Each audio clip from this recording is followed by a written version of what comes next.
Hi and welcome. Today I'm going to speak to you about the four temperaments, right?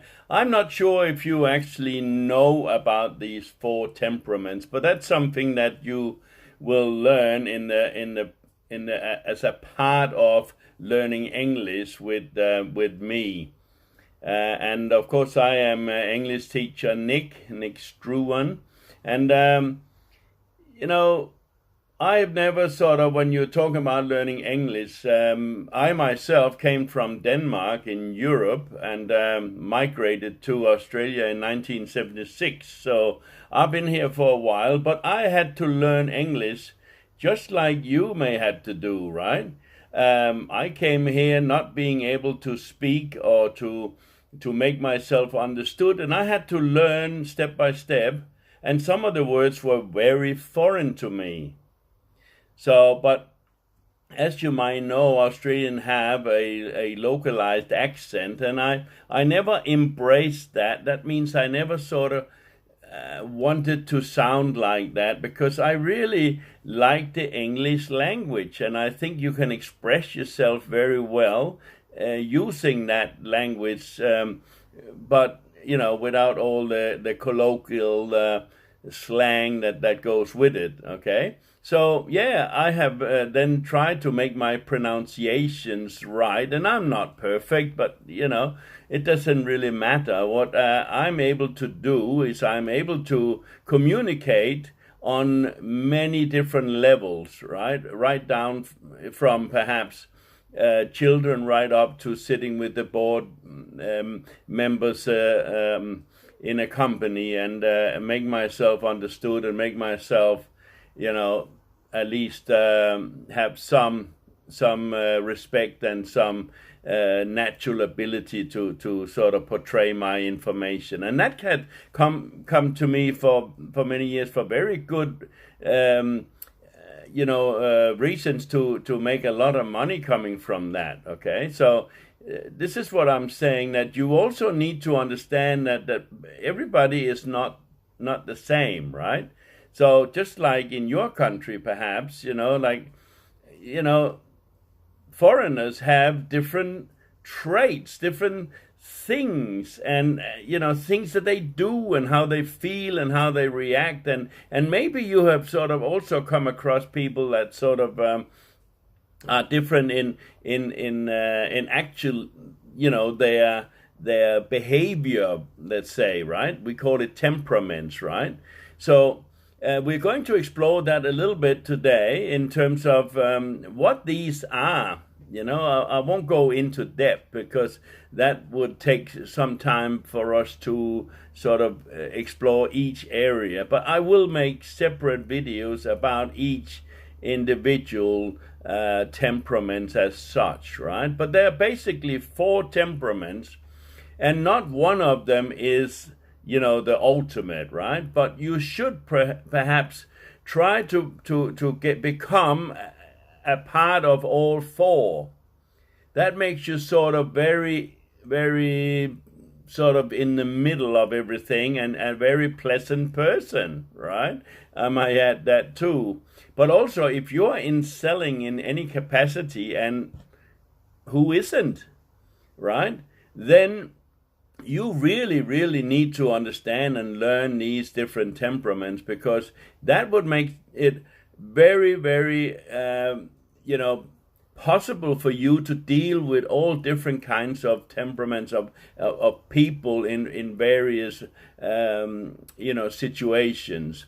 But also, it does reflect on the occupation. So if you are learning English just purely for getting a better position, or be able to be a purchase manager dealing with overseas clients or anything like that, then you need to know about these four temperaments, because as you are dealing with the different kinds of people, you need to know when you are saying the wrong thing or doing the wrong thing, okay?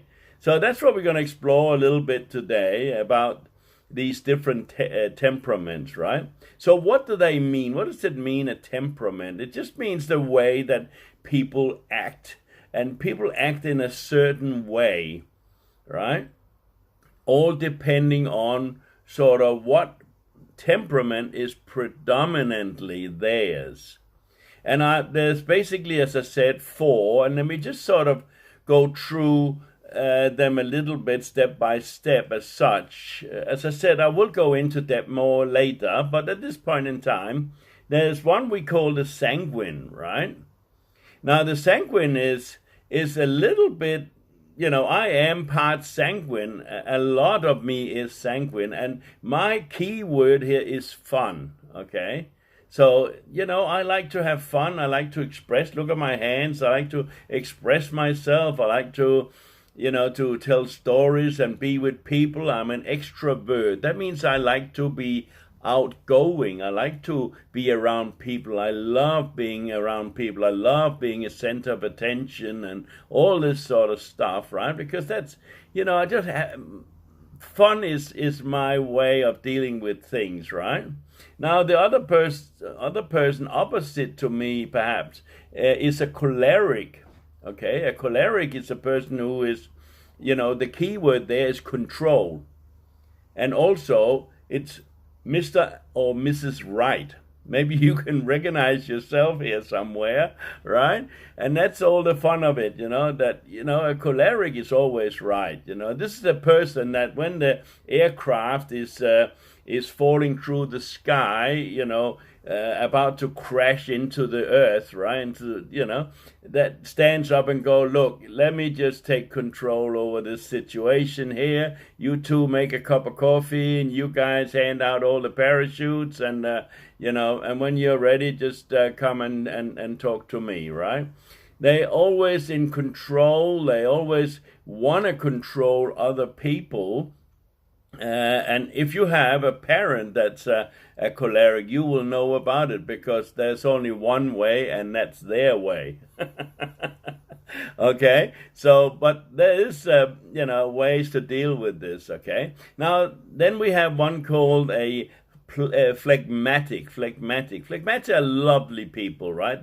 They don't like to take decisions. They don't like to initiate any kind of action, so to speak. They just lovely people, and if you guide them a little bit or if you encourage them a little bit, they will follow on, but they will never sort of like jump up and say, let's do this, right? Okay, so, and in fact, they're very, very relaxed people. They were going to join the procrastinators club. That means that for people who never take a decision, right? They have a club, I think. But they never got around to doing it, right? So this is a joke. So if you understand that they can never take a decision to do anything, but they were going to join this club.